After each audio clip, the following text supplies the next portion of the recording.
While I don't usually take my wisdom from bumper stickers, I will admit there's one that I saw a long time ago that has stayed with me. And in fact, it's the title for today's sermon. That bumper sticker was both cryptic and to the point. It said simply, "Practice hope." Practice hope. The more I have thought about that phrase over the years, the more I think it encapsulates exactly what we Christians are called to do with our lives, our words, and our resources. At the same time, as with most bumper sticker wisdom, it also cries out for elaboration. So let us ask, what does it mean to practice hope? Well, first of all, let me offer you a definition. To practice hope is to decide with audacity to help shrink the circle of the unpicked. That's not what you were expecting. So let me repeat it. To practice hope is to decide with audacity to help shrink the circle of the unpicked. 3 points then: decision, audaciousness, and a phrase that no doubt needs interpretation: shrink the circle of the unpicked. First of all, decision. Let us be reminded of an important, essential truth. Hope in the Christian tradition is a decision. We need to be reminded of that, for just as our culture, in the words of Barbara Blaisdell, too often lies to us about what will make us truly happy, so too does that culture lie to us about what hope is. Because hope is not simply a feeling. It's a decision. It's an act of will. But you'd never know that from the ways that the word gets used all around us, where hope is too often simply seen as a feeling that somehow overcomes you or not. Or worse, too often the culture claims that being hopeful is simply a matter of choice or taste or style, rather than being a matter of repeated, conscious choice and decision. And such decision, of course, means to take personal responsibility for acting in certain ways with constancy and consistency, even when it may be the very last thing we feel like doing.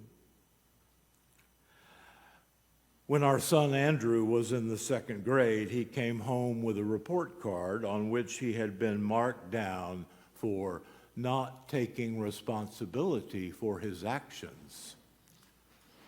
And in the really fun parental conversation that followed that evening, out of sheer frustration, he finally blurted out, "It's not my fault that I don't take responsibility for my actions." But it was. It was. Just as it is our responsibility when we give in to the culture's constant invitation to not take responsibility and to simply and solely follow our fleeting feelings.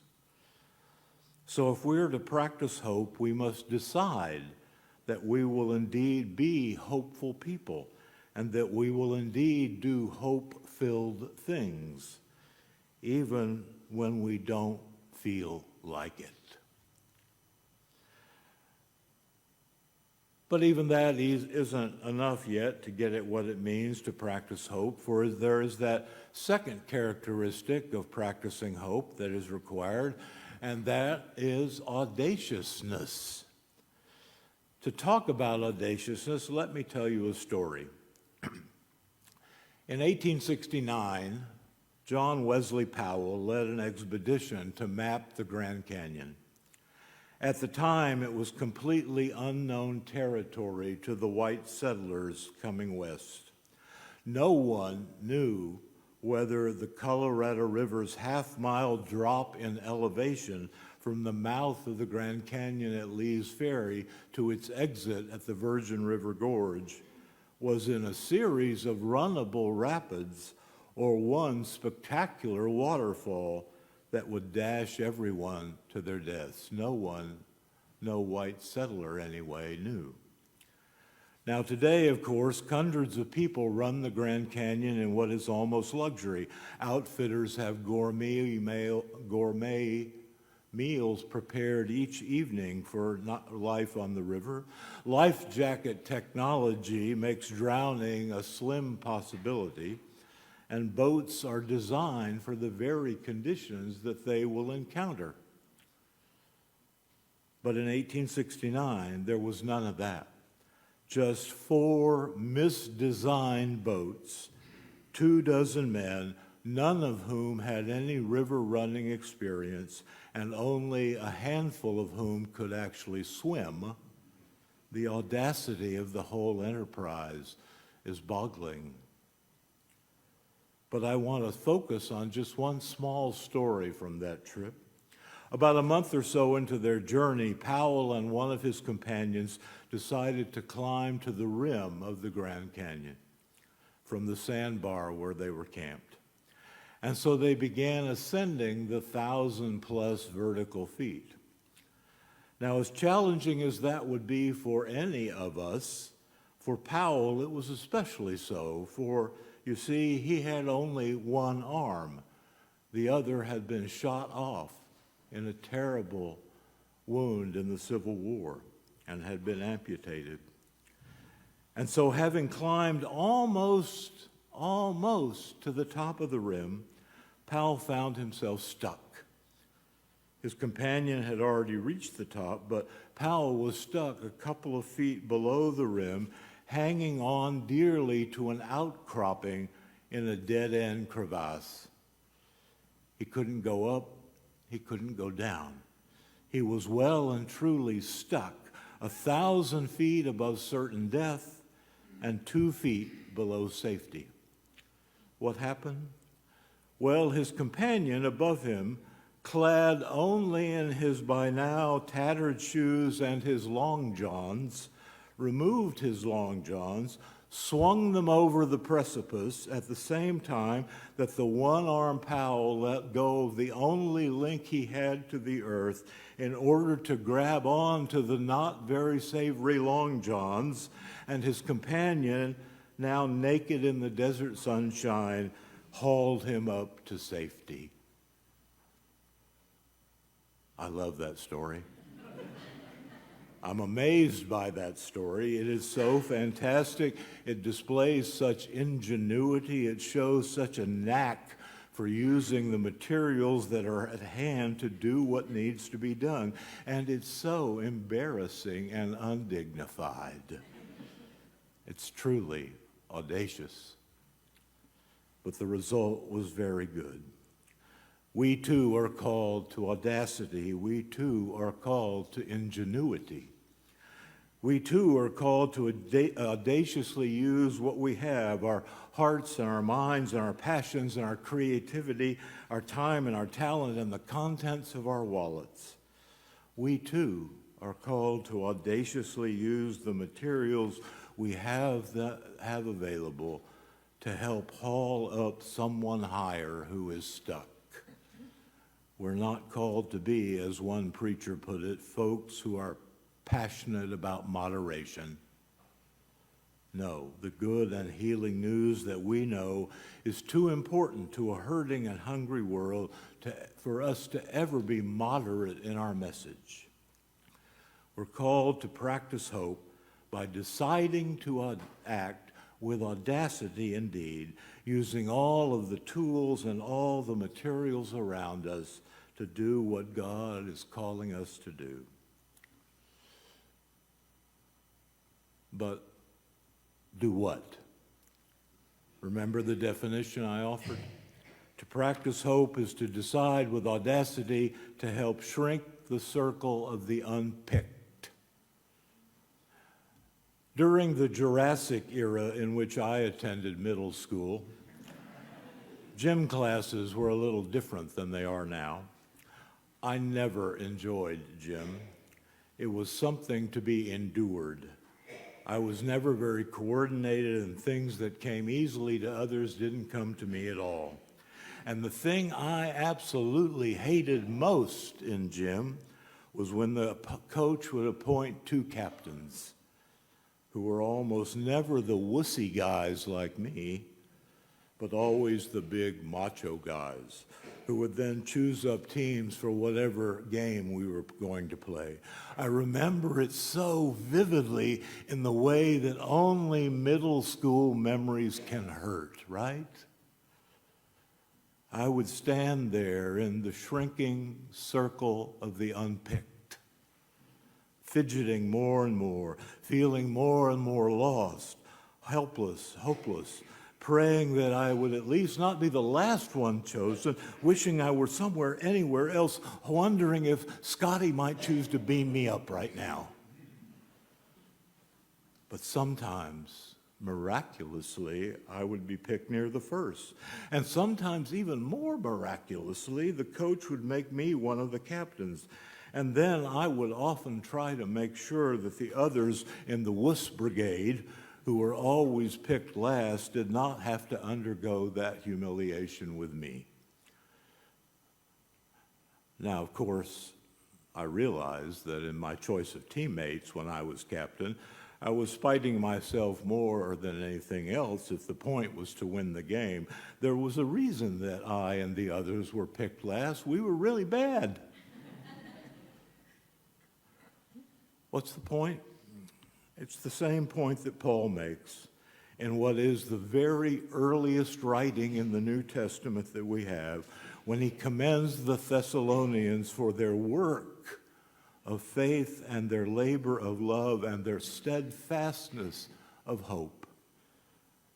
For as we have said, hope is indeed work.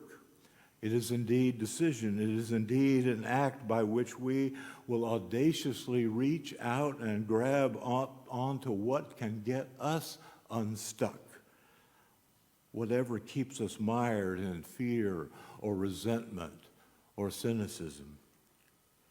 A generation later, Paul's disciple, Peter, made a similar point. Did you hear it? You, he writes, you are God's people, God's own people, and your job, therefore, is to proclaim the mighty acts of the God who called you out of darkness and into his marvelous light. For once you were not a people, but now you are God's people. Once you had not received mercy, but now you have received mercy. My friends, once you too stood in the circle of the unpicked. Now you don't. Once you too were stuck in a dead end a few feet from safety, but now you aren't.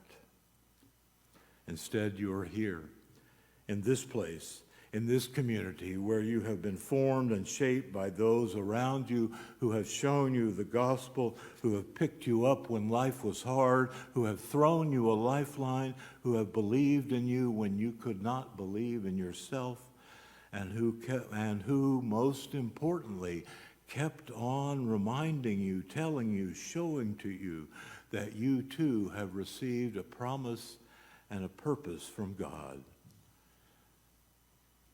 And those things made it thereby possible for you too to decide to practice hope. And hasn't that made all the difference in your life? Indeed. And the way that you and I can show forth our thanks is to commit ourselves to continuing to practice the very same kind of hope that we have been shown. I believe that in our gratitude, it means to care so much about those who are not part of this community, who are, in the words of Thoreau, living lives of quiet desperation, who still stand in the circle of the unpicked, that we will indeed practice hope to them. But it will take decision, for sometimes we won't feel like it. and it will take audacity. It will mean that we need to continue to make sure that everything we do speaks not just to we who are already here and know the tender mercies of God, but to those who do not. And we must have the audacity to put all our work and structure and values in the service of that goal. That's audacious, but the occasion and the opportunity demand no less. We're called to decision. We're called to audacity. We're called to shrink that circle of the unpicked in everything that we do. We're called to evoke hope. Friends, the good news this morning is that we have some wonderfully audacious dreams, don't we? We have the audacity to believe that the church is called to make a difference in a hurting world, that it can indeed help make heaven on earth. We have the audacity to think that the message of the gospel will change lives. And we have the audacity to dream of missions and ministries that we want to continue, so that we are a people who are not just interested in the difference that all of that makes in our lives, but who are passionately interested in making a difference in the lives of those who God is leading us to, lives that we do not yet know. For what God is offering us on this and every day is indeed the opportunity to do something audacious, to do something more than we thought we could, to do something more than we sometimes might even feel like doing, knowing that God has indeed, in every moment, given us the opportunity to help shrink the circle of the unpicked right at our doorsteps. May it be so. Amen.